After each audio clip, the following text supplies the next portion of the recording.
Après des mois d'attente, la saison du safou est enfin arrivée. Pendant quelques semaines, ce fruit, très prisé en Afrique centrale, inonde les étals des marchés et s'invite dans toutes les cases. On l'appelle atanga, assa ou tout simplement prune, le plus souvent. On évoque des saveurs d'artichaut ou de topinambour. On le compare parfois à l'avocat pour sa texture. Difficile de le décrire, mais il régale ceux qui le cueillent à maturité dans les champs. Les citadins qui en achètent au coin de la rue, grillés aux côtés d'épis de maïs ou de bananes plantains, et nourrit le foyer familial.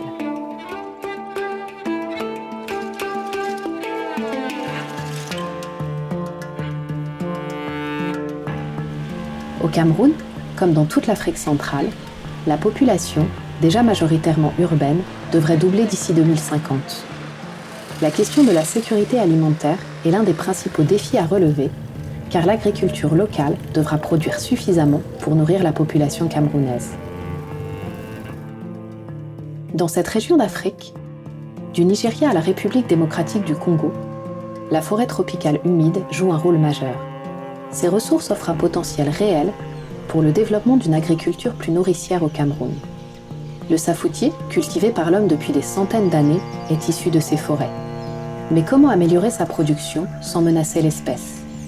C'est tout l'enjeu du projet Arbopolis, mené par Jérôme Duminil, généticien à l'Institut de recherche pour le développement, et Marie-Louise Havana, enseignante à l'université de Tchang, au Cameroun. Le safoutier offre cette opportunité puisqu'il est déjà sélectionné, puisqu'il est déjà identifié par les populations et qu'il est déjà intégré dans le système. Ça veut dire que les populations l'ont déjà adopté comme une espèce potentielle pour améliorer leur système. Maintenant, le travail du chercheur que nous sommes, c'est de l'aider à mieux profiter de cette initiative en améliorant en termes de qualité et en termes de quantité sa production et donc lui permettre de mieux tirer profit et d'améliorer son bien-être. Pour accompagner les producteurs, les scientifiques vont à la fois caractériser et répertorier les variétés de prunes, étudier les modes de culture pour comprendre leurs impacts sur la diversité de l'espèce à la campagne et en ville, mais aussi cibler les attentes des consommateurs. L'enquête de terrain est au cœur du projet. L'équipe de recherche franco-camerounaise part à la rencontre des populations pour recueillir leurs connaissances et découvrir leurs pratiques. Comment vous gérez vos safoutiers en champ? Comment vous faites avec vos prunes? Je suis un chef planteur. Quand on dit un chef planteur, c'est qu'il plante un peu de tout. Quels sont les types de prunes qu'il y a dans le champ là? Le cœur du lion, qui est là, au village. Le cœur du lion, on appelle ça le cœur du lion. Oui. Parce que c'est comment?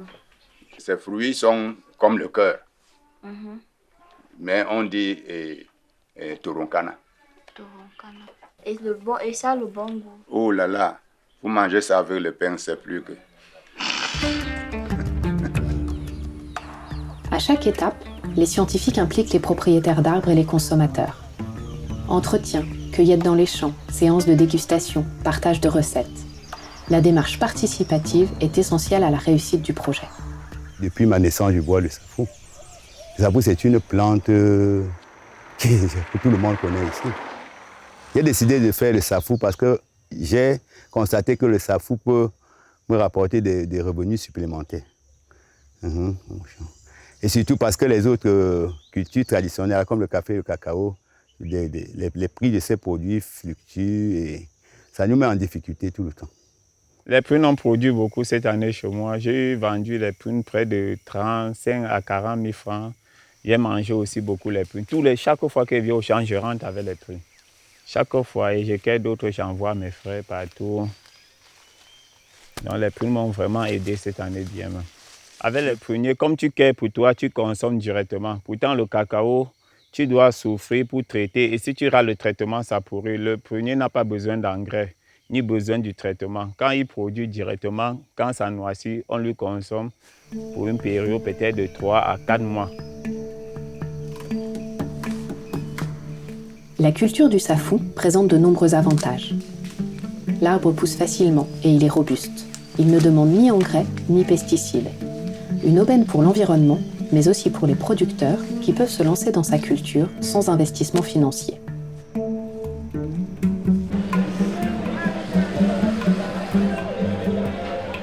L'enquête se poursuit et les scientifiques se concentrent aussi sur les pruniers des villes. Ils arpentent chaque quartier en quête de safoutiers. Qu'ils soient dans l'espace public ou dans les jardins de cases, tous les arbres sont recensés, leurs coordonnées GPS scrupuleusement relevées. Après avoir demandé l'accord des propriétaires, les chercheurs prélèvent quelques fruits et feuilles qui seront ensuite analysés. L'objectif est de répertorier l'ensemble des pruniers présents en ville et d'étudier leur diversité génétique pour la comparer à celle des campagnes. Les chercheurs s'entretiennent ensuite avec les habitants. Leurs prunes sont-elles acides ou douces? Vendent-ils une partie de leur production? D'où viennent leurs arbres? Comment les ont-ils plantés?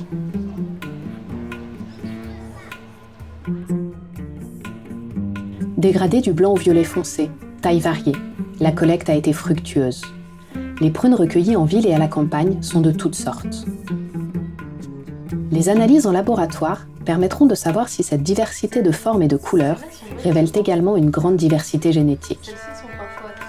Dans le cadre du projet, ce qu'on va essayer de comprendre, c'est dans quelle mesure les pratiques de gestion exercées par les paysans impactent cette diversité génétique. On sait qu'il y a des préférences, il y a différentes variétés. Ces préférences pourraient être soumises à la loi du marché, à la globalisation. C'est-à-dire que si le marché camerounais demande une grosse prune avec un bon goût, alors qu'il existe plein de variétés au champ actuellement, peut-être que le producteur sera poussé à ne produire uniquement que des grosses prunes avec un bon goût. Ça veut dire quelque part une grosse perte de diversité et donc une menace pour l'espèce elle-même.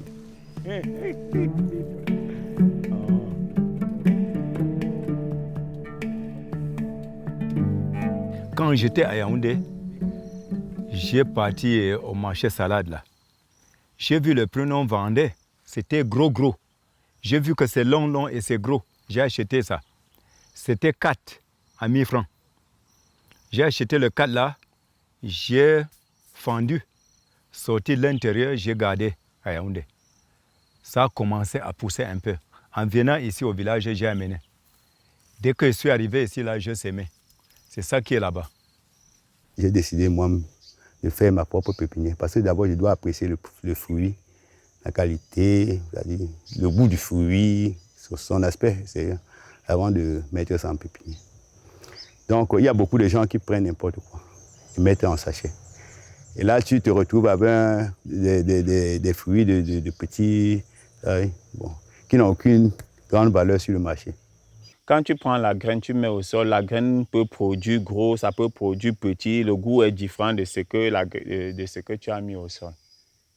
L'avantage du macotage, c'est que quand tu fais le macotage, ça a le même goût du prunier que tu as choisi pour faire le macotage. Le marcotage consiste à sélectionner une branche, en gratter l'écorce sur quelques centimètres et l'entourer d'un manchon rempli de terre et d'eau. Une fois les racines poussées, la branche est coupée et plantée. L'arbre créé est en quelque sorte un clone. Ses fruits seront exactement identiques à ceux de l'arbre dont il est issu. Le marcotage permet de sélectionner des variétés particulièrement appréciées, un atout indéniable pour le producteur, mais une menace potentielle pour la diversité génétique. Le semis, quant à lui, donne un tout autre résultat. Chaque arbre, comme tout être vivant, porte en lui une partie du patrimoine génétique de ses 2 parents. Lorsque l'on plante une graine en terre, nul ne peut savoir quelle part du patrimoine génétique de ses parents prendra le dessus. Un gros fruit doux peut ainsi donner naissance à un arbre aux prunes acides. C'est la loterie de la nature.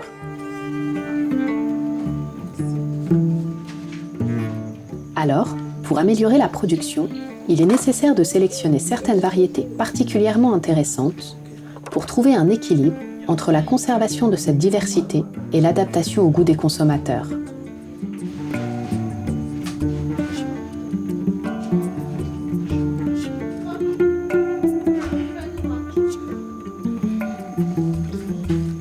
Les scientifiques ont donc cherché à mieux connaître les préférences des consommateurs.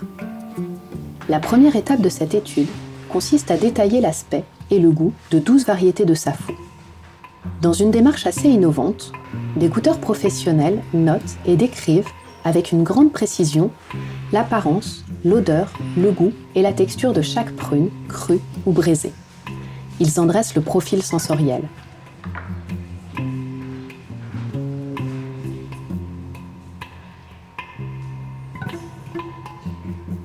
Ils établissent ainsi une sorte de catalogue du safou, dans lequel chaque variété est décortiquée.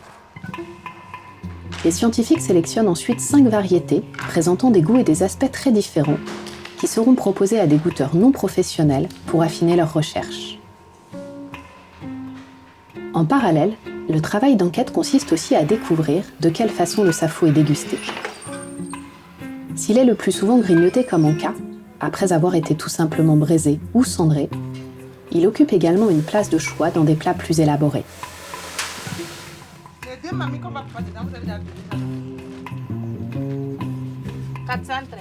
Les scientifiques recensent les pratiques, assistent aux préparations, pèsent les ingrédients utilisés pour, ensuite, réaliser des comparaisons. Au total, ce sont plus de 50 recettes différentes qui ont été partagées avec les chercheurs.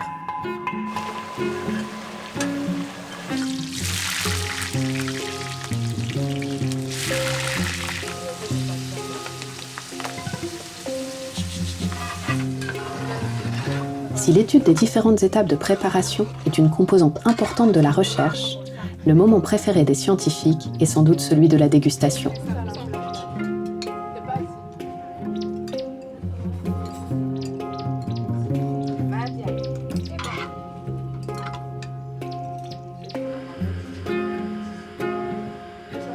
Pour que les connaissances liées à la prune soient les plus complètes possibles, les scientifiques s'intéressent à ses qualités nutritionnelles. Des analyses en laboratoire sont conduites sur des safous crus et transformés. Ils sont séchés, broyés ou encore chauffés. On étudie leur teneur en huile. Les chercheurs veulent savoir si la cuisson ou la congélation altère les qualités du fruit. Bonne nouvelle pour les amateurs de safou. Quel que soit son mode de transformation, il reste très intéressant d'un point de vue nutritif. La prune est un aliment complet. Riche en lipides, c'est-à-dire en graisse, elle est souvent comparée à l'avocat. Une portion de 6 fruits couvre, quant à elle, près d'un quart des besoins journaliers en protéines. C'est l'équivalent d'un œuf, d'un verre de lait ou d'un bol de haricots rouges. Le safou regorge également de zinc, de magnésium et de fer, des micronutriments essentiels au corps humain qui font souvent défaut dans l'alimentation camerounaise.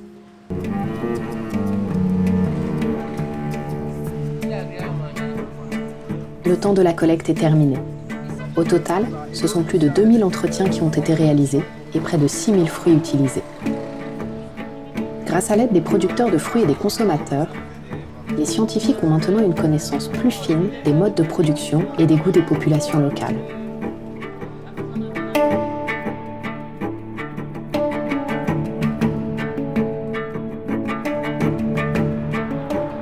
Quelques mois plus tard, une partie de l'équipe se retrouve à l'Institut de recherche pour le développement à Montpellier, en France, pour réaliser les analyses génétiques. Et les échantillons que tu as ramenés, c'est quoi? Oui, ce sont des feuilles des écailles de Yaoundé, donc de la ville et du champ. On va broyer ça, Ok. et on va extraire. Et puis après, on va séquencer. Et comme ça, on aura les différences au niveau génétique entre les safoutiers de la ville Et ceux de la campagne.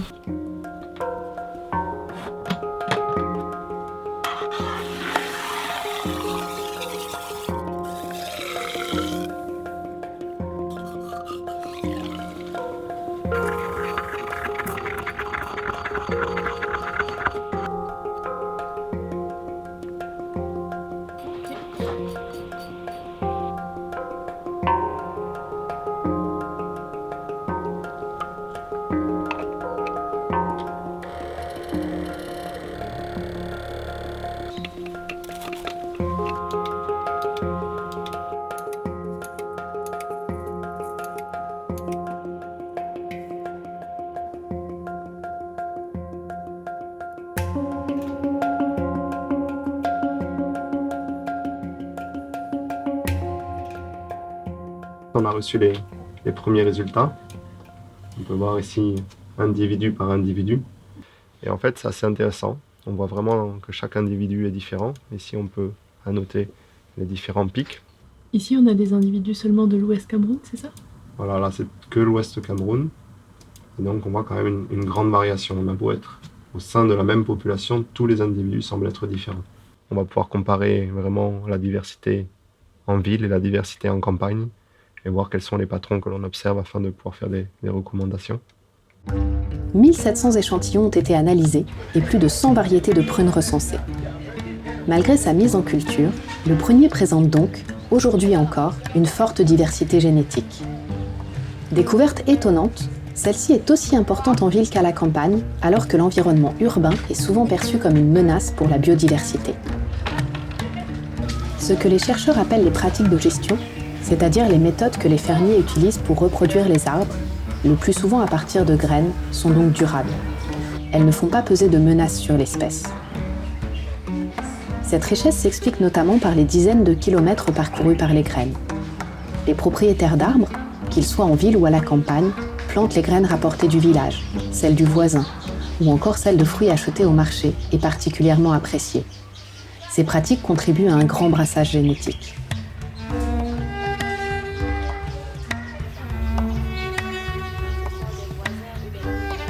Il est temps de restituer les recherches aux populations locales.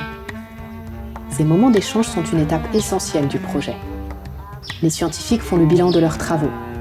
Ils évoquent les nombreuses variétés de prunes recensées, leurs usages, les différents modes de culture. L'objectif est maintenant de réussir à améliorer la productivité pour que les cultivateurs vivent mieux de leur production, sans toutefois faire peser de nouvelles menaces sur le prunier.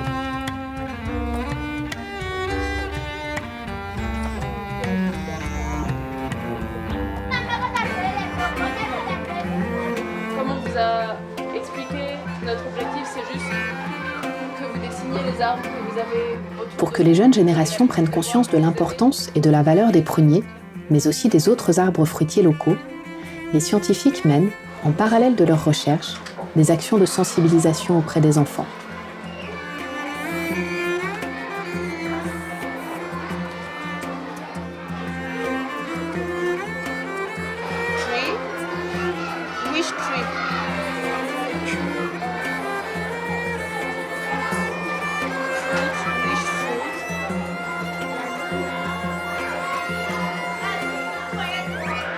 La forêt tropicale humide, dont est issu le safou, abrite de nombreuses autres espèces d'arbres fruitiers. L'enjeu est maintenant d'étendre les recherches pour que, au Cameroun, l'arboriculture fruitière devienne l'agriculture de demain.